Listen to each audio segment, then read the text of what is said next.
It was past midnight, and my room was quiet, save for the hum of the ceiling fan. Just as I was drifting into a light sleep, my phone buzzed on the nightstand, jarring me awake. Groggily, I reached for it, expecting a spam message or an accidental call. But when I glanced at the screen, my breath caught in my throat. "Mom," it read. My hand went cold, and my pulse thudded in my ears. 6 months had passed since my mother's funeral, and the loss still felt raw. I'd stored her number in my phone, unable to bring myself to delete it, but I hadn't seen it light up my screen since the last day I saw her. There had to be a logical explanation. Maybe it was a technical glitch or a delayed message, somehow triggered by the network. But a gnawing unease settled over me. The call went to voicemail, but seconds later, the phone buzzed again, her name on the screen once more. I sat up, a mixture of fear and irrational hope twisting my insides. What if someone had somehow taken her phone? Or what if, no, that was impossible. I answered on the third ring, my voice barely more than a whisper. "Hello." There was silence on the other end, deep and oppressive. I could hear the faint hum of static, and then something else breathing.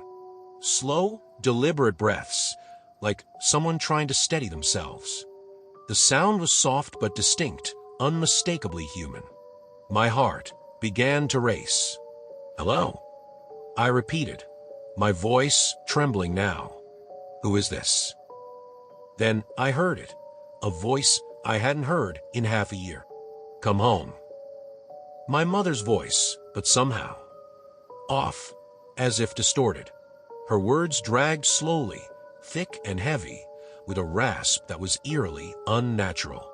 I couldn't move. It was her, and yet it wasn't. Her tone was hollow, lacking warmth. A deep, cold emptiness lingered behind the words.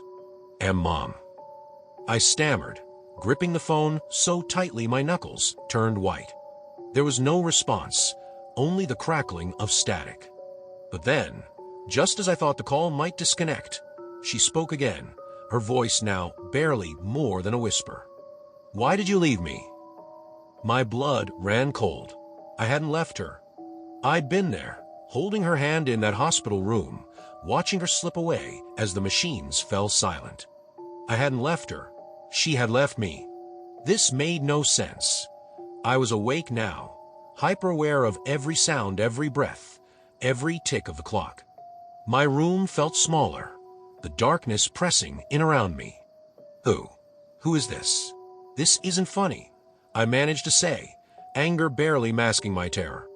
A low chuckle filtered through the line, dry and empty, like dead leaves rustling in the wind. "Come home," the voice repeated, more forceful this time, almost angry. And then the line went dead. I sat there, frozen, staring at my phone in disbelief. My mother's face flashed in my mind, her eyes, once bright and loving, now vacant and distant, just as they had been in those final moments. I had to remind myself that she was gone, that this couldn't be real. It was some prank, some cruel joke. Or maybe my mind was playing tricks on me. Grief does strange things, I told myself. The next day, I tried to shake it off, chalking it up to a vivid dream, but a part of me couldn't let it go. That night, I lay in bed, tossing and turning, every creak of the house making me flinch. I kept my phone on silent, but I couldn't resist glancing at it every few minutes. The hours ticked by until, at 3:12 a.m., it buzzed. I knew without looking. Mom. My hand trembled as I picked it up. I hesitated, but then answered, holding my breath. "Come home," the voice said, sharper, more insistent. This time, there was no pause, no silence. The voice continued, filled with bitterness. "You left me here, alone." Tears blurred my vision. I shook my head, gripping the phone so hard it hurt. "I didn't leave you. I was there. I said goodbye." My voice cracked, emotion spilling out uncontrollably. Silence. Then, almost a whisper. "You left The line cut off, but the feeling of her voice lingered, chilling and suffocating. It felt like an accusation, a reminder of every moment I'd questioned myself, every second of guilt I'd carried since her death. I lay awake, reliving the last days we spent together, trying to convince myself that I'd done everything I could, that I'd been there when she needed me. But the voice on the phone haunted me, her words repeating in my mind, echoing in the silence of my empty room. The following night, I couldn't take it anymore. I had to do something to put this to rest. Driven by a force I couldn't fully understand, I grabbed my keys and drove, navigating the dark, familiar roads until I found myself in front of her old house. The place where she'd spent her last years. The windows were dark, the house lifeless, but something pulled me toward it. I got out, feeling the cold night air bite at my skin, each step echoing louder than the last. The front door was unlocked, which shouldn't have been possible. I was sure I'd locked it after we'd cleared out her things. But the door creaked open easily, inviting me in. The smell hit me first. Roses. The scent was heavy, overwhelming, and I froze, heart racing. My mother had loved roses, filled the house with fresh bouquets whenever she could. But now, the smell was thick and suffocating, cloying, mingling with the stale air inside. Shadows danced in the corners as I made my way down the hall, every creak of the floorboards making me jump. Then I saw her. In the living room, standing perfectly still, was my mother, or something that looked like her. Her face was pale, almost colorless, her body twisted at an unnatural angle. Her eyes, hollow and sunken, stared at me with a vacant, accusing expression. Her mouth curved upward in a sickening, twisted smile, revealing too many teeth. She reached out a bony hand toward me, her fingers trembling. "Mom." I whispered, my voice barely audible, my throat dry. "Why did you leave me here?" she asked, her voice echoing, each word stretching like it came from a place deep, dark, and far away. I stumbled back, unable to look away, terror seizing every part of me. Her figure flickered, like a bad television signal, but the accusation in her eyes remained steady, unblinking, unwavering. The last thing I remember is running, my footsteps echoing down the empty street as her voice followed me, relentless, calling me back, demanding I come home. I haven't returned to the house since that night, but I still get the calls. Every few nights at exactly 3:12 a.m., my phone lights up with her name, and the voice whispers, accusing and relentless, reminding me that some things never truly leave. It was 2:47 a.m. when my phone's shrill ring tore through the silence. I startled awake, reaching blindly for it on the nightstand, assuming it was my boyfriend, Jeff. He worked the night shift at a hospital across town, and we often exchanged late-night calls or texts just to feel close. But when I squinted at the screen, I didn't see his name. Instead, it was an unknown number, the digits unfamiliar. I nearly let it go to voicemail, but something in me, a strange, inexplicable curiosity, made me answer. "Hello." I mumbled, my voice groggy and thick with sleep. For a moment, there was only silence. Then, finally, I heard a whisper, low and trembling. "Why did you leave me here?" The voice was unmistakable. It sounded exactly like Jeff. My stomach clenched, a chill spreading across my skin. "Jeff," I whispered, my voice suddenly sharper, laced with fear. "Where are you?" More silence. But then, I heard it again, that same question, desperate and raw, tinged with fear and something else I couldn't quite place. "Why did you leave me here?" The words, the despair in his tone, shook me. Jeff was supposed to be safe at work, surrounded by people and bright lights, not out in the cold darkness, not abandoned and alone. My mind raced, my heart pounding. "Jeff, where are you? What's going on?" He didn't answer. Instead, his breathing filled the silence, shallow and quick, like he was terrified of something lurking just out of sight. The hairs on the back of my neck prickled, and I clutched the phone tighter, my own breath catching in my throat. "Please, don't leave me here," he whispered, his voice cracking. And then, just as suddenly as it had begun, the line went dead. I stared at the screen, the glow of my phone illuminating my face in the darkness, casting strange shadows across the walls. I wanted to tell myself it was a prank or a mistake, some random caller who just happened to sound like Jeff. But deep down, I knew it was his voice. Every word, every strained breath, had sounded too much like him. I tried calling him back, my fingers fumbling over the buttons, heart hammering as I waited for him to answer. No one picked up.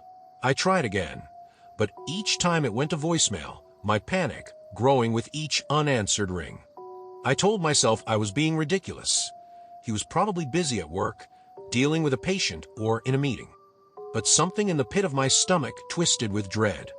Unable to sleep, I lay in bed, clutching my phone, watching the minutes tick by, every sound in the apartment seeming louder, sharper. By the time dawn broke, I had barely closed my eyes, haunted by that voice, by the words that echoed in my mind. "Why did you leave me here?" Later that morning, Jeff finally came home, looking exhausted, his face drawn and pale. I rushed to him, relief flooding me as I took in the sight of him, alive, safe. But then I noticed the faint bruise on his temple, a thin line of purple beneath his hairline. "What happened to you?" I asked, my fingers grazing the bruise gently. He flinched at my touch. He looked at me, confusion clouding his eyes. I don't really know," he muttered, sounding distant, almost dazed. "Last night's kind of a blur." "What do you mean?" I pressed, trying to keep my voice steady, though my heart raced in my chest. He took a deep breath, his eyes flicking to the floor as he tried to piece his thoughts together. I remember feeling dizzy at one point, just this overwhelming sense of dread, like something terrible was going to happen. And then, it's blank.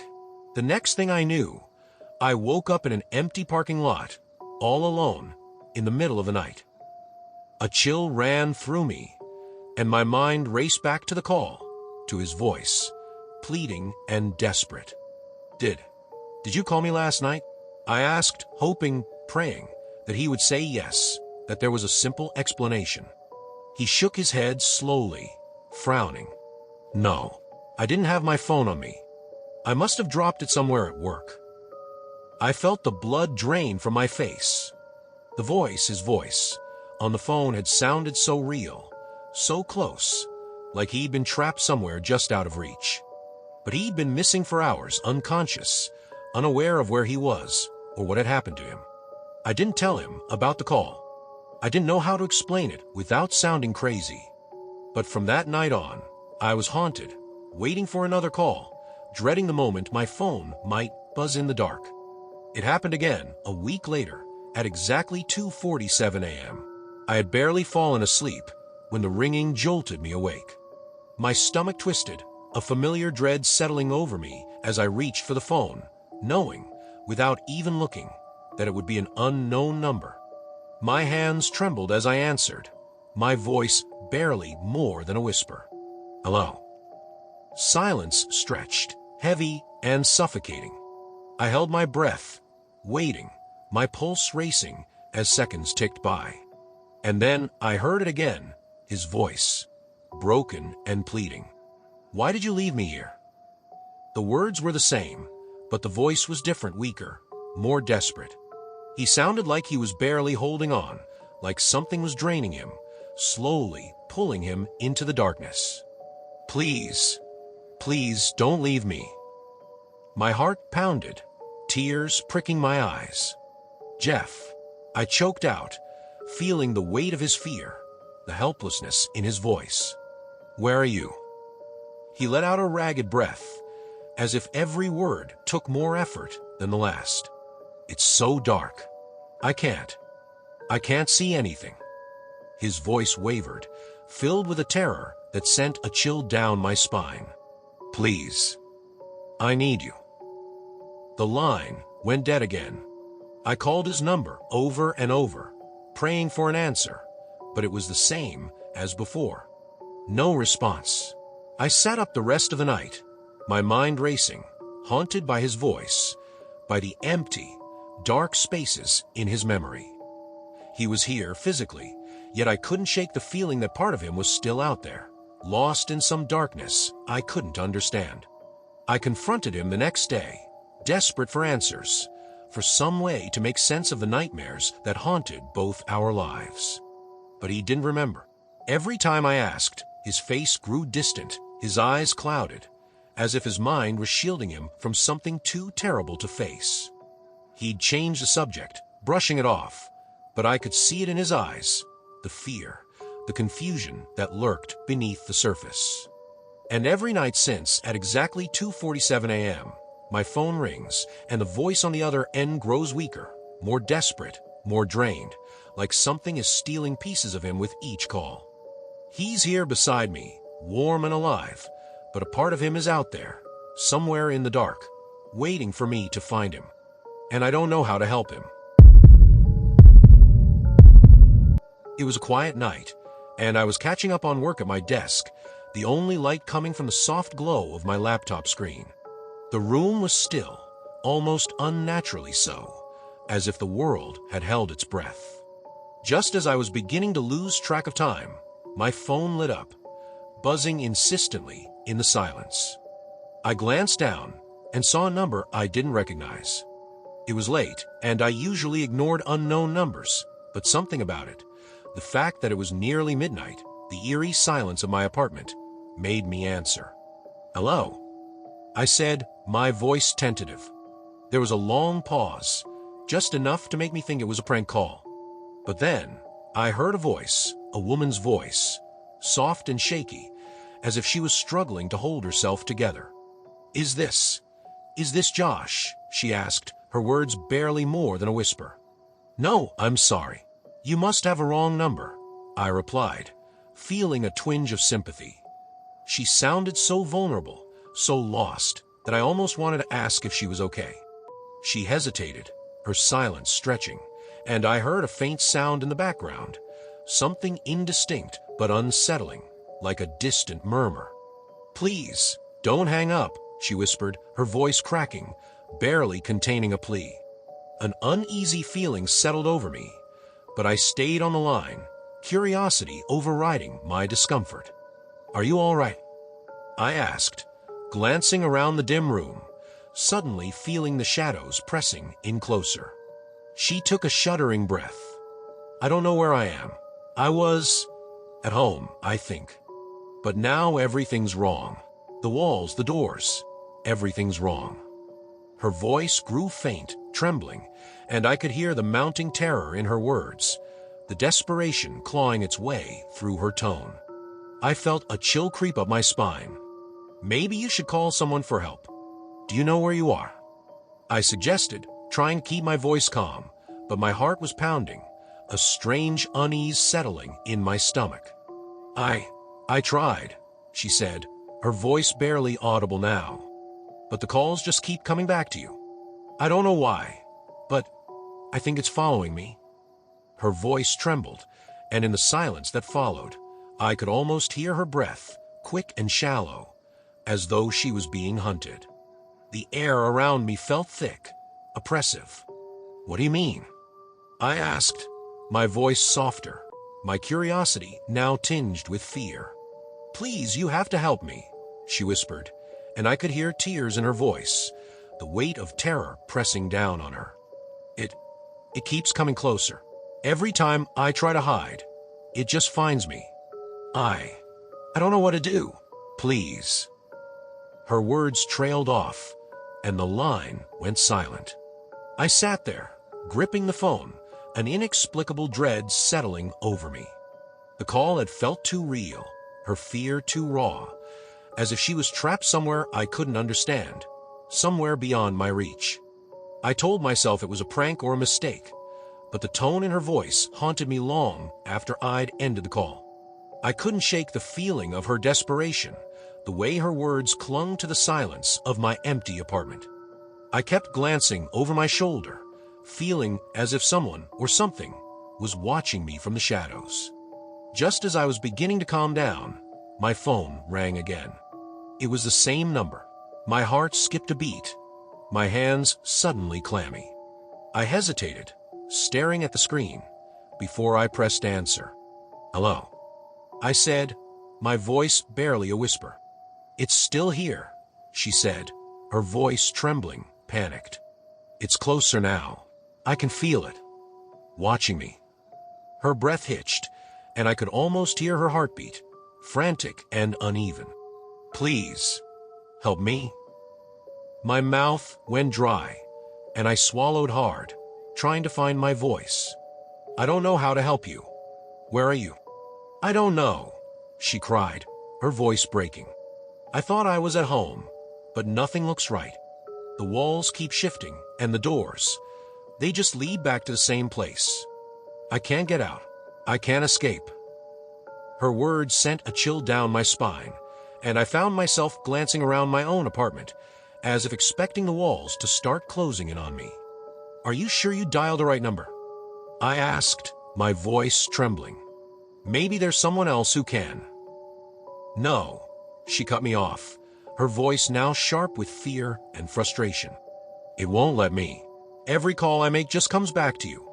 You're the only one I can reach." I felt trapped, powerless. I wanted to help her, but I had no idea how. And yet, some part of me couldn't bring myself to hang up, as though doing so would leave her alone in that terrible place. "Please," she whispered, her voice so soft I had to strain to hear her. "Don't leave me. Just stay on the line, please." I didn't know what else to do, so I stayed. Minutes passed, her breathing the only sound on the line, shaky and uneven. But then, a new sound emerged, a faint creak, like someone stepping across old floorboards. "Oh no," she whimpered, barely audible. "It's here." My heart raced, and I gripped the phone tighter. "What is it? What's there?" Her voice dropped to a terrified whisper. "It's a shadow, just outside the door. I don't know what it is, but I can feel it watching me, waiting. Every time I turn away, it gets closer." A cold sweat broke over me as I tried to process her words. It sounded impossible, like something out of a nightmare. But the fear in her voice was real, tangible. "Lock the door," I whispered, feeling a surge of urgency. "Keep it out." She let out a bitter laugh, choked with despair. "There are no locks. The doors just open on their own. I've tried everything." Suddenly, there was a crash, a muffled scream, and the sound of footsteps, slow, deliberate, as if something was stalking her, savoring each step. My blood ran cold. "Are you still there?" I asked, my voice barely a whisper, terrified of what her answer might be. The line crackled, and I heard her voice, faint and trembling. "Please, don't let it take me. Please." And then the line went dead. I sat there, staring at my phone, my heart pounding in my chest. I tried calling the number back, desperate to reach her, to know she was okay. But every time I dialed, I was met with a recording. "This number is not in service." I didn't sleep that night. Her voice, her pleas, echoed in my mind, haunting me. I kept glancing at the door, half expecting to see the shadow she described, waiting patiently in the darkness.